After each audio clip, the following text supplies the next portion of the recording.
Welcome to the Scientific Sense podcast, where we explore emerging ideas from science, policy, economics, and technology. My name is Gil Eapen. We talk with world's leading academics and experts about their recent research or general areas of topical interest. Scientific Sense is an unstructured conversation with no agenda or preparation. We cover a wide variety of domains where new discoveries are made and new technologies are developed on a daily basis. We are most interested in how new ideas affect society and help educate the world how to pursue a rewarding and enjoyable life rooted in science, logic, and information. We seek knowledge without boundaries or constraints and provide unedited content of conversations with researchers and leaders who love what they do. A companion blog to this podcast can be found at scientificsense.com, and this podcast is available on over a dozen platforms and directly at scientificsense.net. If you have suggestions for topics, guests, and other ideas, please send them to info@scientificsense.com, and I can be reached at gil@eapen.info.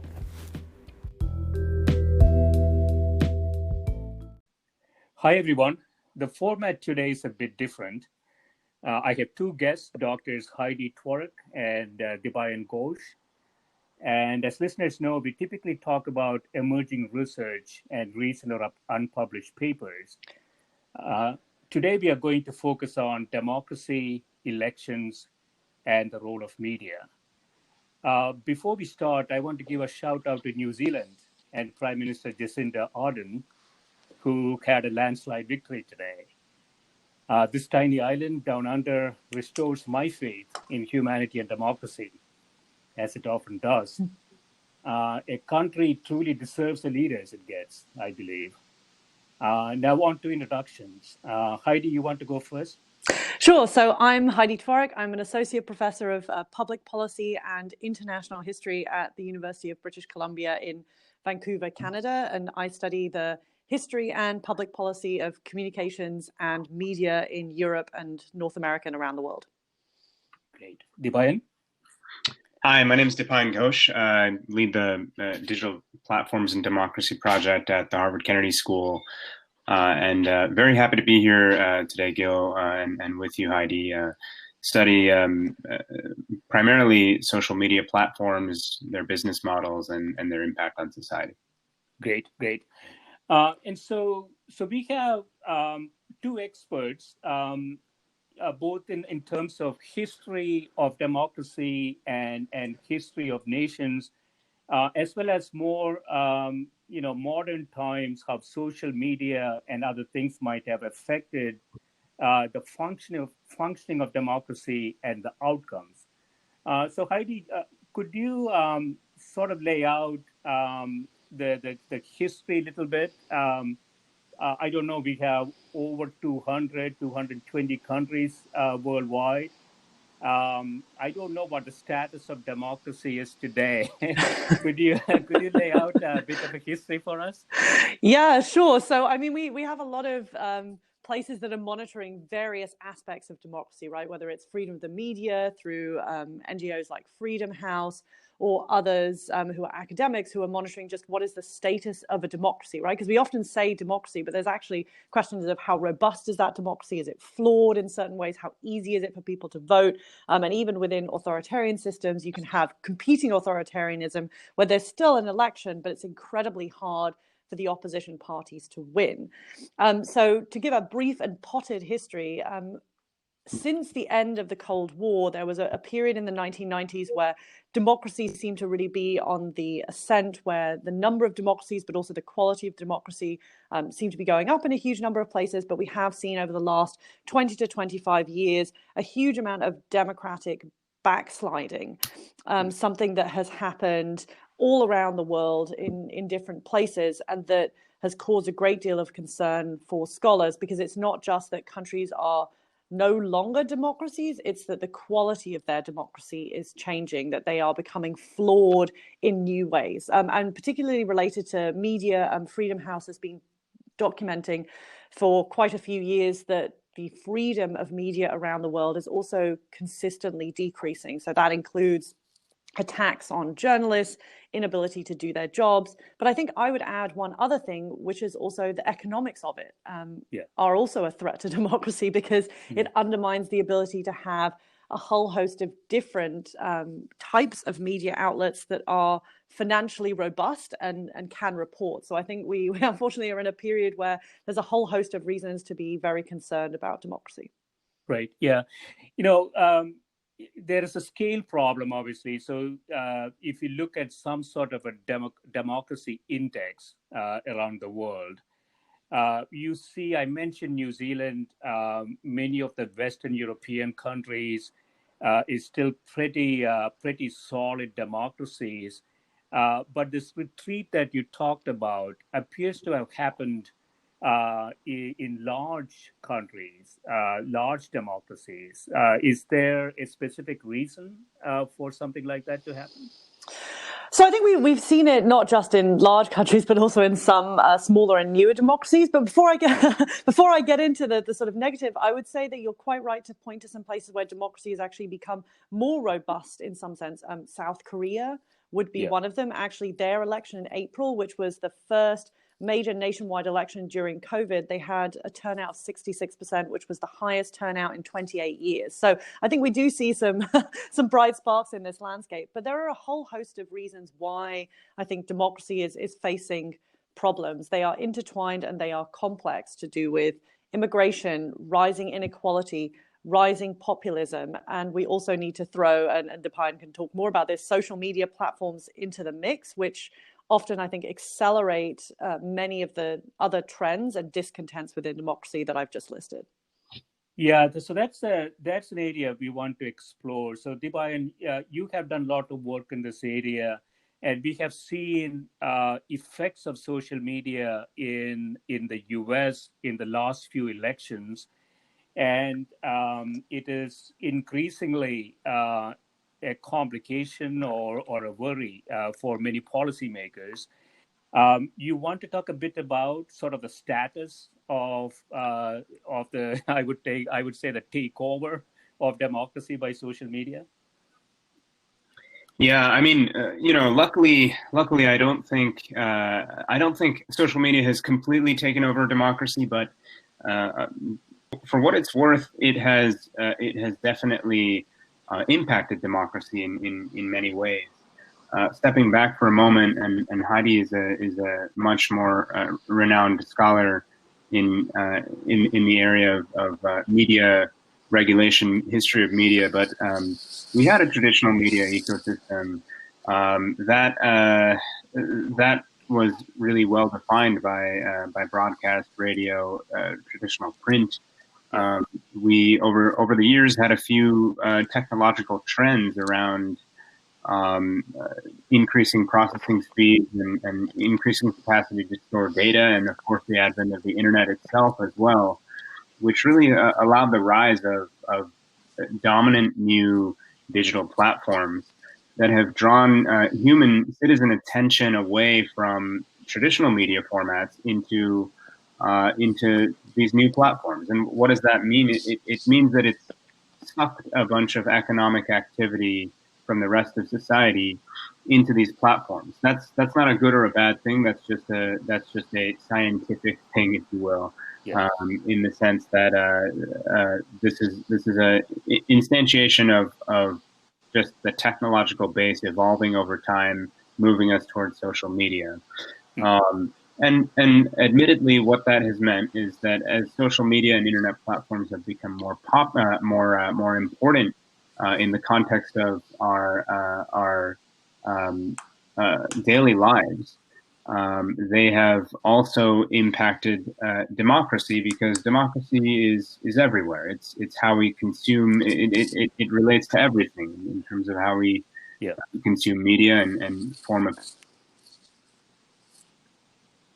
Yeah, That is, of course, defined by social media, especially for increasingly for younger people in places like the United States. Right.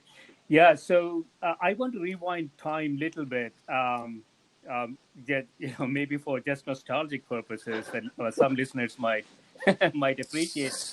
When I was growing up in South India, I had a shortwave radio, and I spent quite a bit of time listening to BBC.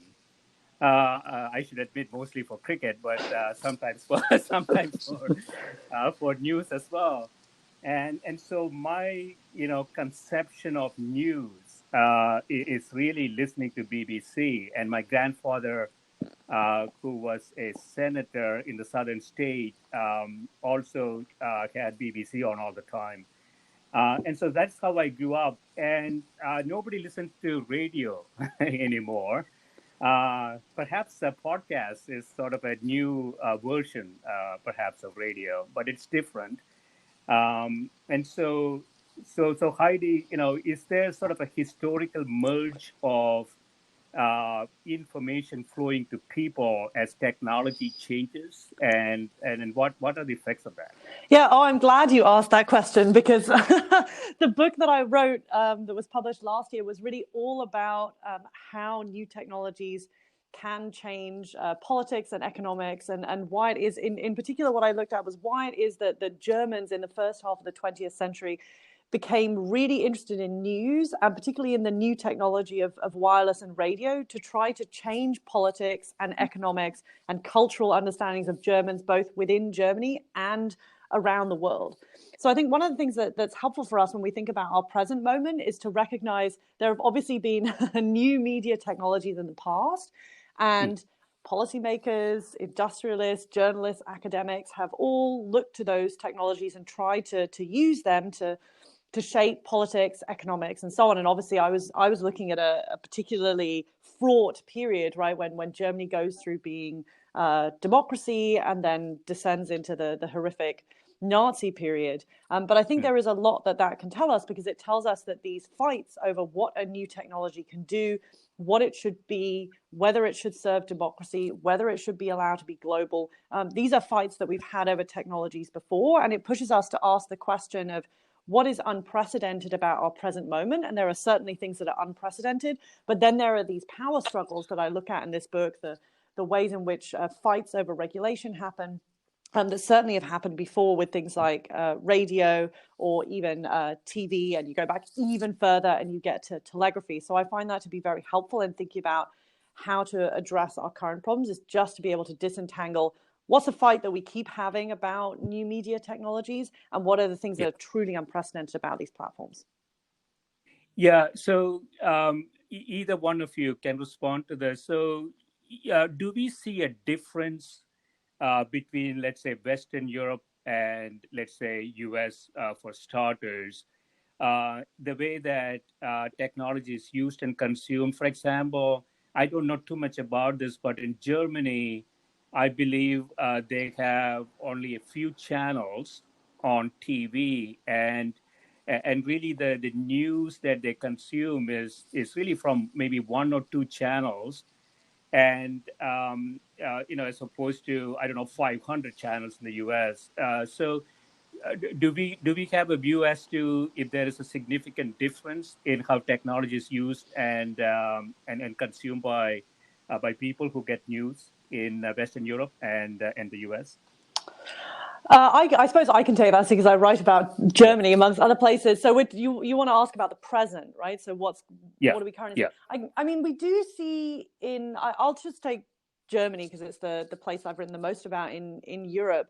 I mean, one of the major differences is obviously that in Germany, as in many places in Europe and Britain, you have public broadcasters, right, like the BBC or their equivalents in Germany, and so that does change the media landscape somewhat when they are quite strong within a media landscape. I would also say that there is significant choice, but that Germany in many ways uses social media somewhat less than in the US, and more traditional channels like newspapers are still somewhat stronger in Germany. But if you look at the trends of where things are going, you could almost see Germany kind of 10 years behind the US on that curve, maybe 5 to 10 years in terms of how many people are using social media and so on. So there's still much higher trust in media institutions, but we do see some fraying of that around the edges, and the use in Germany of many of the same social media platforms, to be honest, that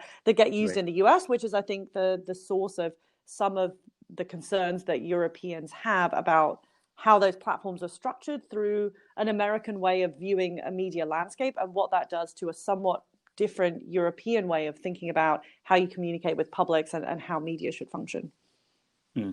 Dipayan, do you have a view as to, sort of the difference in how information is internalized by people, by, print or more conventional media like radio or audio in general, and then TV, and then, I think yeah. No, I think I think there's a bit of a delay. I think for sure there are major differences in the way that people consume media, whether it's print versus broadcast versus social media. And of course, there's been a lot of discussion over how social media has a very different kind of psychological impact on users than prior forms. Prior forms are, of course, largely, whether we're talking about the BBC or Deutsche Welle or another outlet, let's say in Western Europe, or a broadcast outlet in the United States or India, are forms of mass media. And social media is slightly different in the sense that there are billions of pieces of content that can be shown to any given person, and the algorithms within the platform determine who the person, who every particular individual user is, what their behavioral profiles are, and predicts what they might like to see. And that in and of itself is a very different process and yields a very different sort of media consumption. And this is why a lot of people talk about how there's this addiction factor when we think about platforms like Facebook and Instagram. Yeah. So that's a big difference, right? So the ability to customize information in small chunks is what happened last 10, 15, 20 years. So broad, sort of medium, whether it's print or radio, didn't have that capability, right? There is also some, sort of biological effects. When I was at Hewlett Packard Company a long time ago, there was some research that showed that, and Hewlett Packard, as you know, is a big printer maker. There was some research around how much information actually gets into the brain by looking at print as opposed to looking at a computer screen. And it was substantially higher by looking at a print medium. And so this brings the question, and things might have changed as we consume more and more electronic stuff, but it brings to the question that when news is coming to somebody through electronic channels, obviously the customization thing that we will talk about, but also is that person really able to internalize that information effectively is questionable. I don't know if there has been any recent research in this area. Well, I can tell you what I do in my classes, if that's any help, because I always spend some time before my lecture. So this is obviously, pre-online COVID world. But I did look into that research because I was trying to decide, should my students have laptops or not? Should they be making notes on a laptop or not? And there have been studies within classrooms, right, to see, okay, if students take notes by hand on a piece of paper, do they retain more than if they are taking notes by laptop? And all of the studies that I found the same as your Hewlett Packard study, which is that students, simply by taking notes by hand, actually performed better in the final exam, right? Because it was a more active form of learning. So always in the first lecture, when things used to be in person, I would say, here's all the studies that I know. I'm an academic, so please let me know if there's another study or something that contradicts this. I'm more than happy to change my policy, and obviously I'll accommodate for anybody with issues where they can't write for some reason. But I've never had a student, and I've personally never found a study that contradicts that. Okay. And so from that, I want to jump into, again, going to that customization question. So, one of the things that we have noted last few years is this disinformation attacks through electronic channels. And the ability to customize, the ability to use artificial intelligence to really understand not only the orientation of the consumer, but also perhaps how many seconds of eye time and brain time you are likely to get from that person, and then designing a palette, I would say, of disinformation in a very targeted fashion is really a big industry now. It is wars being fought between countries and between companies. And so Dipayan, what is sort of the status quo on this now? Well, I think the sort of regime that you describe is very much enabled by some of the biggest internet companies out there today, and they very much define the status quo. We saw this particularly in instances like the U.S. election in 2016, and this one where whether you're a foreign disinformation operator or a political campaign or PAC in the United States, let's say, there is tremendous incentive. There's a system that you can take advantage of that through which you can essentially analyze the voting population using all the data that you have at hand. So, for instance, that could be voter records, that could be something like the Cambridge Analytica data dump, or it could be data internal to social media companies. But analyze all the data, start to understand the pockets of voters across the American voting population that might be particularly reactive to your messaging, and then just shower them with that messaging, whether it's conspiracy or disinformation or hateful messaging or even violence inciting, or for that matter, a more positive sort of message. Though, of course, more positive and newsy, truthful messages don't get the same kind of engagement, honestly, as more vicious forms of content. But shower that content on these thin cracks in society and watch as they break. That is that's the tactic that disinformation operators have understood. They can implement to great success. Yeah, and if you just sort of look at the last 4 years, do you see this problem? We know that it kind of increased. Is it plateauing, or is it sort of accelerating? It's getting out of control.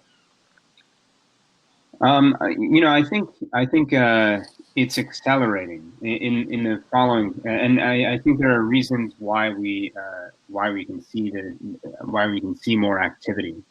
And that's not to say that social media companies, internet platforms haven't done anything, but I think we're seeing more activity, and we're seeing more activity because, first of all, there's an example that we can all point to in the case of Russian disinformation operations in 2016, 4 years ago, that facially had success in potentially influencing voters. So there's an example, and with that example, many more bad actors have come to understand how these platforms work, how this process works.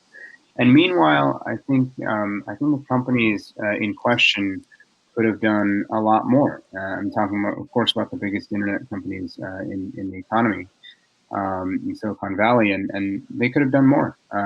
We've seen them align with free speech and not take a position through which they are not going to hold themselves accountable to really do anything about political disinformation, especially when it comes from politicians. And I think that's a core problem, and one that really deserves a close look from the regulatory community. And I think it will receive a close look under the right political circumstances.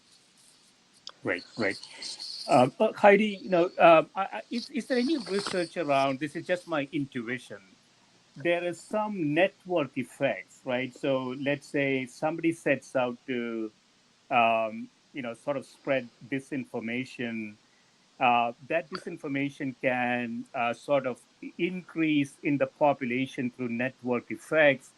And my intuition tells me that if that is true, you might see higher levels of polarization. So essentially, once you are in a channel, then the amount of water coming behind you, so to speak, is going to push you in that direction. You can swim against the tide, so to speak, right? So, is there any research around that, both in a contemporary sense or looking at historical? Yeah, it's a good question. I'm going to divide it into two parts. So the first is the question of how do you get a certain type of information, and then you in what many people call a filter bubble, right? So you get some information from a certain political direction. Do you then only get served and see that kind of information? So with that, the research is a bit mixed, actually. So while we talk in a lot of sort of popular media about filter bubbles, some of the research seems to indicate that it's actually not as strong as we thought it was, that many people actually do seek out information that isn't necessarily within their comfort zone, though that there are certain segments of the population who don't do that. So I'd say the research is a bit more mixed than the common belief that we're all in filter bubbles. The second part of your question, though, is whether and how the effects of this build up over time, which is quite hard to measure, but I think very important, because we can all think of stories we've read where we're not immediately persuaded by them, right? So the idea that one piece of information or disinformation is going to suddenly totally change everything we thought about the world is unlikely. But cumulative effects over time that shape how we see the world, or we might say shift the Overton window, so the space of discussion, that I think is quite important to contemplate, and particularly this question of how far do people become more and more pushed into hyper-partisan environments. I'd say it's also just thinking about sort of causation rather than correlation, because there are all of these other things that I talked about at the beginning of the podcast going on, right? Like rising inequality, problems with COVID, and so on and so forth, which are bigger political problems. It's sometimes hard to disaggregate how far social media is the cause, but certainly it is happening at the same time. And we do see greater polarization, not just in the US, but also in some other democracies as well. So elections being fought on a more partisan basis. There are obviously counterexamples, but it certainly is a trend that we see in other countries as well, not just the US. And those are countries where the same social media platforms are operating.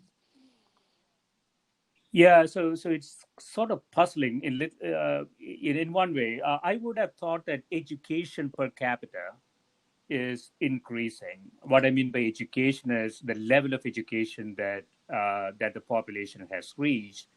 And if that is true, I don't know if it is true, just my intuition, then one would imagine with education comes a set of tools to look at data, to look at information and form logical conclusions. But we don't, do we find that in larger populations? I think maybe what we're speaking to is what is the type of education, right? Because all of the problems that Dipayan pointed to are quite new, and a lot of the ways in which our education systems function was not necessarily to educate people how to deal with information online. The good news is that people who are working in NGOs and elsewhere who are really trying to create tools to help people navigate the online world do actually see significant effects if you give people the tools to be able to understand the online environment. And often in some of those experiments, it's not actually correlated with the amount of education. So for example, there was one experiment, I think it was given to perhaps historians, if I remember rightly, and asked them to assess whether a particular web page was true or not. And so the historians applied their usual techniques, which was you read one page really in depth and sort of analyze it in and of itself. But that's not necessarily the best way to do things online, because you actually really need to cross-check things. So it turned out that those who were more educated didn't have quite the right tools to be able to assess information online. So I think it's a lot about the type of education, but also understanding that while that is one piece of the puzzle, there are so many others, because it's also the question of how much platforms and other parts of the online space are engineered to bypass those sorts of faculties, right? I mean, Daniel Kahneman, the Nobel Prize-winning psychologist, called this our systems 1 and 2, right? Our intuitive systems and our deep thinking systems. So it's a sort of bigger question of how the online environment is structured to bypass those kinds of deep thinking systems to try to get towards our intuitions, which makes it much harder for us to react in a way that does indeed follow more logical thinking. So I think it's a very complex question, and that has a lot to do with the ways platforms are engineered. Right. Yeah, I will throw this out for debate. I want to get both of your perspectives on it. And so, democracy has had different forms, and Heidi, maybe you can talk a little bit about that. I'm beginning to become a proponent of direct democracy now. With technologies that exist today, you could actually move into, even large democracies could move into direct democracy, where you are really making a choice on policy rather than an intermediary who would make the policy for you. And what we have seen from this large democracy is that intermediation is not really working. And especially in a country like the US with a two-party system, no, policies don't really fit into a blue bucket and red bucket so nicely. And then you go out and say, I'm going to get a blue guy or a red guy. I don't know, it really is even possible logically. So I'll just throw this out, and I want to get both of your perspectives on it. Dipayan, do you want to go first? Sure. I mean, I think there are so many different ways that so many different configurations of democratic process that we could imagine, and direct this ultimate form of direct democracy is a very interesting idea, and has been toyed with, I think, by democracies in the past in different ways. We see some version of it in California, of course. There's this Prop 22 proposal that I've been tracking closely right now, concerning data privacy, and many other ballot initiatives in California as well. But I think it is a very clean and clear way of getting the people to advocate for themselves. Now, of course, what we would hope for is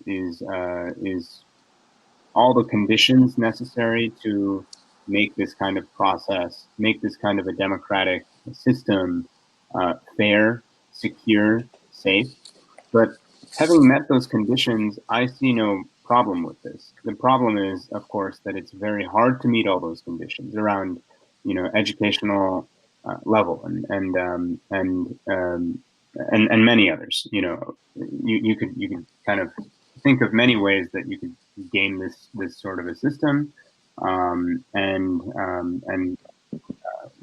example, for instance, is in one at one level we have direct democracy in districts in the United States where everyone in a district can determine who they want their representative to be.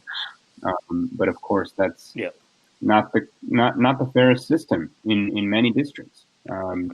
So all that's to say, I think there's so many different configurations of democracy that we can think about, and for various political reasons, we're not necessarily ever going to be able to test them all during our lifetimes. But it's very hard to say what could happen one way or the other. Right. Heidi, yeah, so maybe a couple of things. I mean, there are places that are experimenting with this. So Taiwan has a platform called Polis, which is trying to experiment with some of these ideas, right? Having citizens debate and discuss. And it's I think, a very interesting experiment. The other version of this is things like citizens' assemblies and thinking about how to use them potentially online and in other places. So I think there are, as Dipayan said, so many different configurations of democracy potentially that there are lots of ways that we could imagine it running differently. I mean, even the basics of how people vote in different democracies is really quite fundamentally different. And the incentives are so different, whether you have a system of proportional representation or it's popular vote or it's electoral college.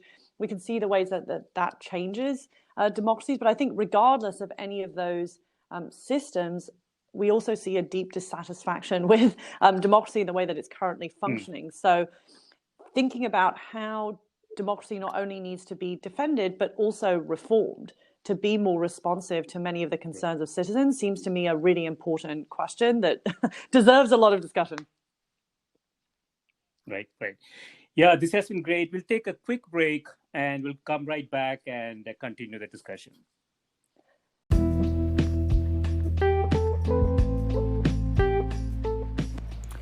This is a Scientific Sense podcast providing unscripted conversations with leading academics and researchers on a variety of topics. If you'd like to sponsor this podcast, please reach out to info@scientificsense.com.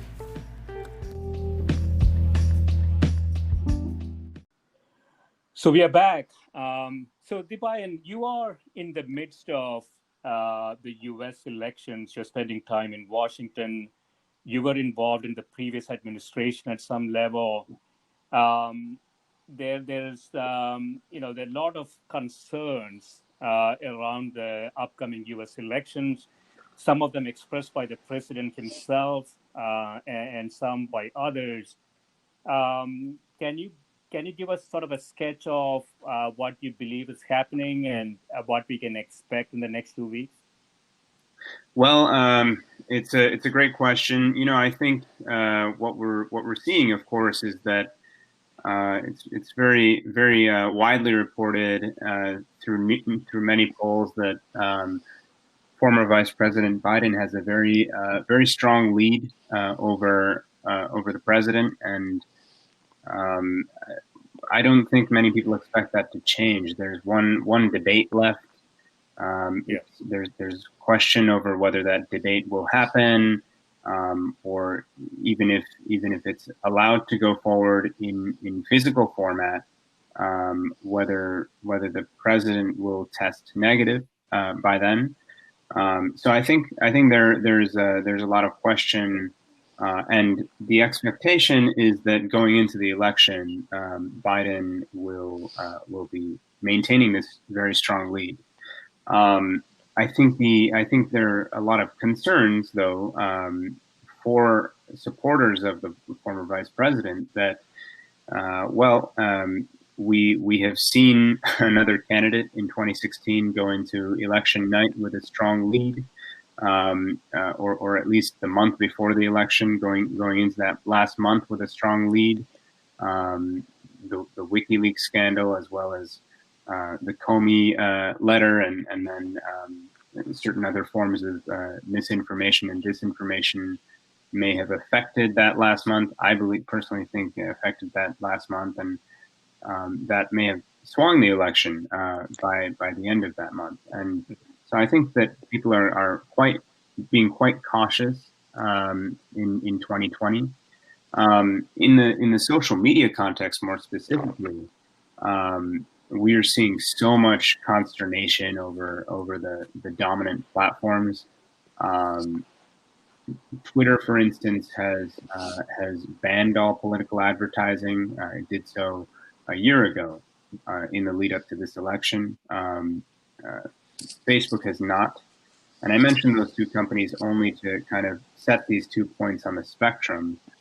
There are other companies that either have not done anything around political advertising or have banned political advertising. And there's this spectrum. Google would fall somewhere in the middle, where it has limited micro-targeting options of political advertising. So All that said, I think people are quite concerned that that tech companies have not done quite enough. There's too much noise and misinformation in the media environment, and that we need to get it right. And I would look to a few different threads in the context of elections. Yeah, so Heidi, I want to talk a bit about this negative news dump process. It's a phenomenon that I really didn't follow politics while I was in India nor here. But if you just rewind time a little bit, you can see at least two major instances, John Kerry and Hillary Clinton in the past. And this, in my view, is an optimization problem, which I'm sure some technology companies are helping both parties to optimally time the dump, so to speak. Have you seen this in other democracies? And if so, what have been the effects of this? Yeah, I mean, the idea that political campaigns get nasty and get strategic has been around for a long time, right? And that you try to optimize. And this used to be trying to figure out exactly when do you send out a story so you can hit before the newspapers are printing the night before they land in the morning, and so on and so forth. So these are of course tactics that have been around within political campaigning for a very long time. And we should remember that even US elections, if we just want to stick with the US, in the 19th century was extremely fraught in a whole host of different ways. So I think it helps us to understand there's lots of continuities there. The question is, what is new about this environment? Who are the new actors who are involved? So in the long history of campaigns, of course, around the world, there's been a lot of attention to, all right, how can we position our candidate to get to the right segment of voters? And unfortunately, this role of negative campaigning has been very clear. And I would say that one thing that's really important to understand is that often what's going on is not necessarily persuading people to vote differently, which is how we often talk about it, but it's actually about mobilizing or demobilizing voters for your party or another party. And this, I think, has been a somewhat concerning development, not just in the US, is the idea that you win by demobilizing people, by persuading people not to vote. And you might want to do that through, robocalls is an example that has happened not just in the US, but also in Canada and other places. But what we might call sort of strategic demobilization of voters as a tactic is, I think, concerning regardless of which democracy that's happening in. Yeah, that's really interesting point, Heidi. So it is really difficult to change somebody's mind in this highly polarized world. But you can potentially do things that does not allow a person to actually vote. One of it is, like you say, demobilizing, I'm going to just stay home type reaction to a news. And we see more tangible, sort of actions like making sure there aren't enough places where you can drop off the ballot, all sorts of sort of technical ways to reduce the ability of people to vote. Seems like where the battle is today. Dipayan, do you have a view on that? Well, yeah, I think Heidi's absolutely right that part of this battle is fought in getting people motivated, and we're seeing this on both sides. Where this theme, that is, where town hall this week said that I need everyone, and he was speaking with an African American individual when he said this. I need everyone in this community to vote, and I need your support, and I'm ready to work on your behalf. Meanwhile, President Trump on his side too, I think, has done everything that he can to make sure that the right people vote for him. That's to say that he uses the political messaging to get his base activated, and meanwhile institutes a regime of poll watchers around the country to essentially politically police the polls. Meanwhile, in the social media context as well, we're seeing some activity too, particularly around a topic that Heidi alluded to, suppression, voter suppression. This is one of the key intersections between targeted political engagement over social media and the electoral process. Yeah, this idea of poll watching, Heidi. I remember, U.S. used to send, and I know Jimmy Carter was very involved in this, to emerging democracies in developing world, poll watchers to assure that those democracies function. It appears to me that in the U.S. we probably need some poll watchers this time. Yeah. what is your sense of where we are today?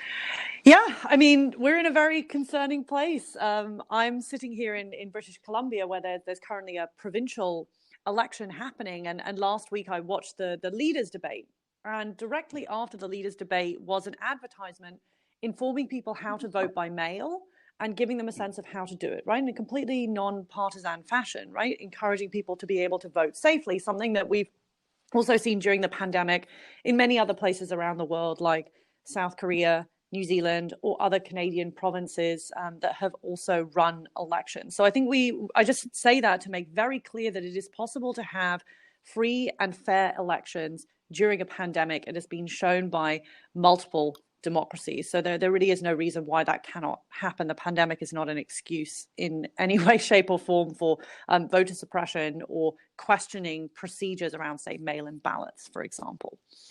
What we're seeing in the US, though, I think is partly historical. It has to do with the US's long history of various types of strategic voter suppression, including the long history of disenfranchisement of African American voters, something that has now come back to the fore through a whole host of different tools. And those who are experts on other democracies around the world, I think, are deeply concerned because many of the things that they have observed in other countries are now happening more and more prominently within the US. So I think there are lots of reasons to be deeply concerned, and were this another country, as you say, Jimmy Carter's center probably would be sending election observers to see that this election was actually being conducted freely and fairly. So there are a whole host of different historical, contextual, and other factors that run into this. But the question is, how can each sort of component of American society, business, and so on and so forth play their part in trying to make this election as free and fair as possible? Yeah, so Dipayan, I have to say I'm sort of surprised in 2020 we have this problem. And again, if you think that the population is generally getting more educated, they have better ways to get to information, they have better tools to cross-check, as Heidi mentioned, all of those things exist. The ability to really disenfranchise a group of people by providing them information seems counterintuitive to me. Maybe I'm too naive about it, but we see that happening, right? Yeah, we do, and I think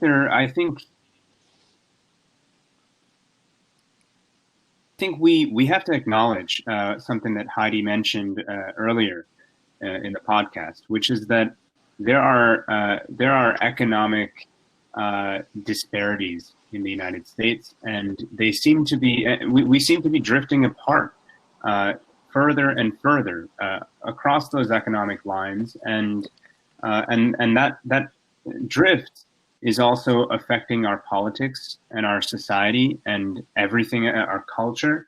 And I think all that's to say that there are certain people, certain pockets, certain segments of the voting population today that feel very strongly that something needs to change in Washington. Meanwhile, there are others who feel that no matter what happens in Washington, I am never going to get out of this rut. And I think that's a very powerful, it's the most powerful and politically powerful feeling that one can have, that influences what they do in the context of November 3rd. And that's something that no amount of education can really alleviate. That's to say, feeling fully part of the national economy, feeling fully part of a globalized economy, or not, feeling left behind by others in the political elite who are protecting themselves. I think that's the most powerful feeling that is implicitly driving this division across the country, and that extends to disenfranchisement. Disenfranchisement is not simply about telling people that, hey, the election is on November 4th, or hey,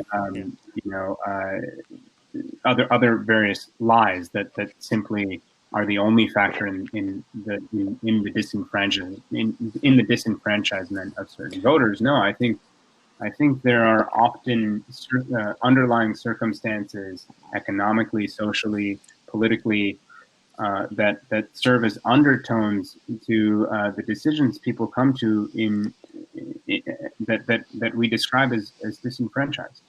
Yeah. So Heidi, the economic disparity that Dipayan talked about, sort of a segregation mechanism. So information-based segregation, economics-based segregation, and there could be other attributes like religion and skin color and so on. So in a segregated society, you could get a cohort of people sort of feeling loss of control. And when that cohort of people get to a critical size, democracy could potentially break, right? So do we have examples of this happening in smaller scales elsewhere? Yeah, I think many of the problems that the US is facing are not unique to the US, right? The question of what globalization has done to within country inequalities is something that we also see as a question within Europe, for example, places like Poland, for instance. That was really one of the keenly fought battles over the last 10 years. The same in the UK, right? The debate around Brexit is also very much, I think, tied to these questions. So I think I would say that kind of element is not necessarily unique to the US, although it then plays out in very particular ways because of the history of the US, where we now actually find ourselves in a situation where the wealth disparity between white Americans and African Americans actually appears to be greater now than it was in the 1960s, the iconic era of civil rights. So I think there are lots of ways in which the US actually needs to be in dialogue with a whole host of other countries that are facing exactly the same questions and trying to figure out how to deal with them, how to deal with a world where globalization has brought great wealth to some, but has really increased inequalities within populations, and also particularly other questions like generational inequality that we have seen in many places with rising house prices, that many younger people will definitely not earn as much as their parents, but even more important than that, they don't believe that their lives will be better than their parents. This, again, is not solely a US question. It's one that we see through multiple countries, but we also see some different approaches those countries are taking through, say, taxation or some other policies that also will have to be international. So the way that I see it is, how do we, like with history, how do we tease out what's unprecedented and what's actually precedented, if I can use that word? So too here, I think some of the problems that we see in the US are not unique to the US. And so it behooves us to try and disentangle that a little bit, because it helps us understand how much of what is happening around even, say, this US election is very particular to the context of the US, and how much of it actually looks quite similar to some of the discontent and problems that we see in other democracies around the world.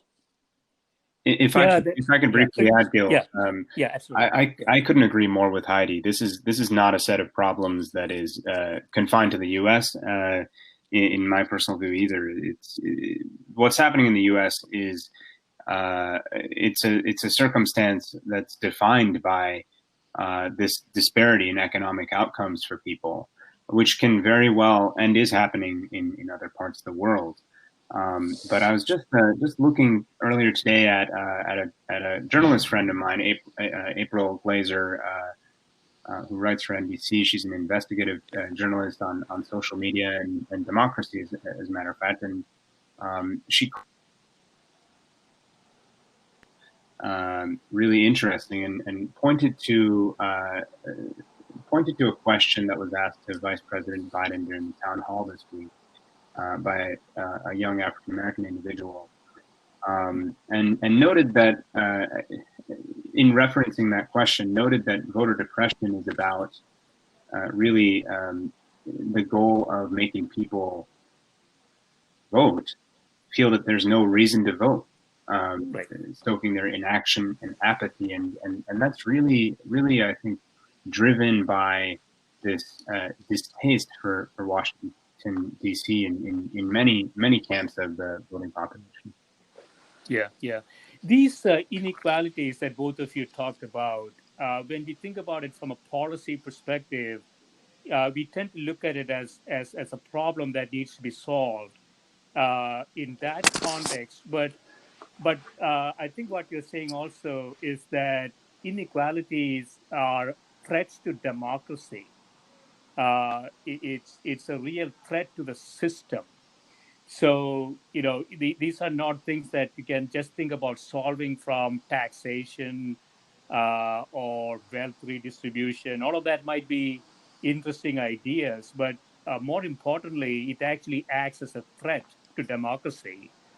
And so from that context, are there policies that or actions that you have thought about, Heidi, that democratic countries today need to at least think about? Yeah, I mean, this is obviously a lively debate, and many people who are much more economically minded than I am have put forth, I think, a whole host of solutions on the table. You can think about the runaway success of Thomas Piketty, for example, but there's also Danny Roderick and others who have a whole host of different suggestions. And I'd also throw into the mix Raj Chetty, who's done a huge amount of very big data work trying to figure out what are really the evidence-based solutions we might have to these forms of inequality, to which we could also add that income inequality and wealth inequality in the case of the US and many other places also leads to educational inequality, but particularly in the US because of the way that public education is funded, so that exacerbates many inequalities. So I think that there's no silver bullet,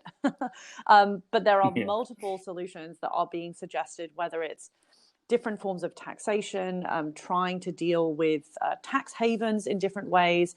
Other solutions relate to the taxation of companies, not just individuals. How does one prevent some of the ways in which companies may be operating within a jurisdiction but actually not paying taxes within that jurisdiction? There have been suggestions, for example, from Gabriel Zuckman from Berkeley about how to deal with that.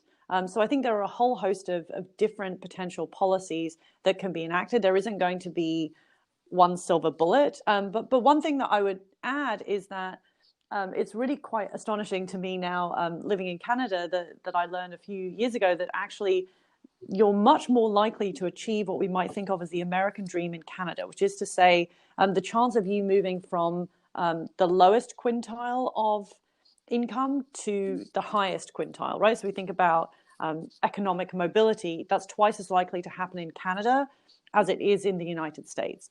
So there are places that do have more economic mobility. There are a whole host of reasons for that. There isn't just one reason.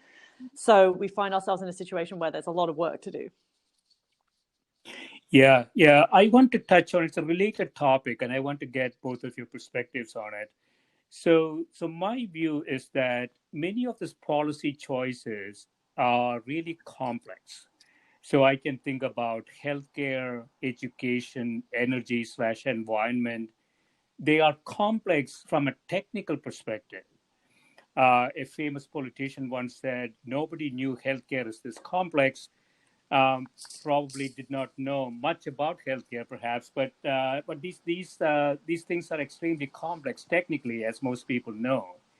So you cannot really get policy choices by politically appointed people, you can't have an energy secretary who thinks the world runs only on oil, because that would be a set of bad, energy policies, right? So what is your view on? We have the Federal Reserve, sort of an independent monetary authority in the U.S.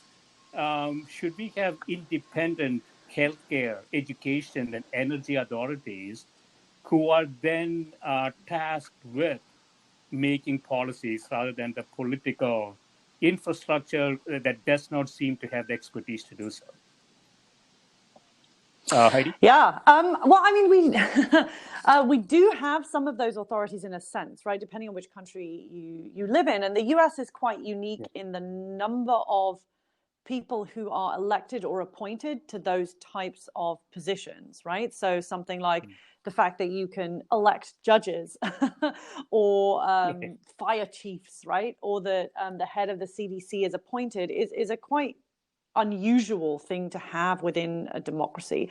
And I've been working over the last few months on health communications around COVID. And so I've spent a lot of time looking at many different democracies around the world. So I did a report about 9 different democracies, looking at how they communicate around COVID. And so you can see in many of the countries that were most successful and effective, like South Korea, for example, that they have reformed their public health structures after problems with the MERS outbreak in 2015 to really create a stronger CDC. And they do all sorts of things that are quite sort of boring, bureaucratic, and institutional, but that go exactly to your question, Gil, about trying to make sure that those sorts of authorities have independence, but also political clout in some way. In British Columbia, where I sit, the chief medical officer is not political, right? So I think there are lots of examples of countries where that's true. Of course, you always have to interface with politicians, but there are a whole host of different ways of structuring those sorts of authorities so that they both have independence and they have some political clout, because you can be independent, but if you can't persuade politicians to do stuff, it might not help you very much. Right. Yeah. So, Dipayan, do you have a view on that? Well, no, I think Heidi said it. There's so many different things that can be done, and it's, Gil, to go to something you mentioned earlier. We have to try to develop better models that can help us understand how society works today, how understand the exchanges of money and of other information, and try to design policies that are equitable for everyone. The white elephant, of course, is that there's not much incentive for politicians, for the political class, to do that. So what do we really mean here? I think in the end, this is definitely going to take more pressure from advocates, more pressure from people who are downtrodden, to put that pressure on major companies, on major politicians, and ask for change, demand change. Without that, it's going to be, no matter how many models we put together, no matter how many policies we might suggest out of academia or wherever it might be, we won't possess sufficient political will to do anything about the situation. Yeah. I want to touch on the social media aspect one more time. So, Dipayan, you have done a lot of work in this area.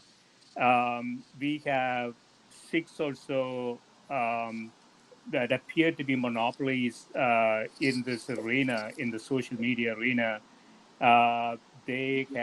Many of them have over $1 trillion in market cap. They're responsible for almost 1/3 of the total market cap in the S&P 500. All of these are really tangible symptoms that you have market power concentrated in a few companies.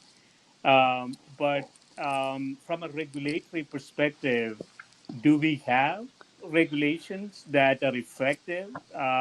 Or if they're effective, is it just a lax implementation regime that we are in that could be changed? Well, it's a great question, and it goes to what we've been talking about for the past 20 minutes, that there is this economic disparity. Much of it is driven by Silicon Valley. And in a capitalistic economy, you can't expect any company not to try to maximize its profits. And so from that perspective, we can't really have any problem with Facebook or Apple or Google or Amazon, the four companies that were in the any problem with their doing right by themselves, trying to take over markets and trying to expand their impact economically. We can't have any problem with it. But what we would say is that to the extent that that their monopolization of certain sectors is hurting the rest of society, we need to do something about it. And that, I think, is what really has driven this report, what's driven all the advocacy that we have seen. And I do think that there are a few different ways that we could, to address what you're asking, there are a few different ways we could think about the competition policy problem.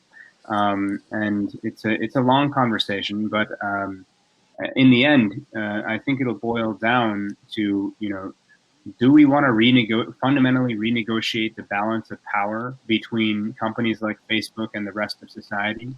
Do we want to declare that these are essentially natural monopolies and hold them accountable through stringent regulation that's enforced by government regulatory authorities?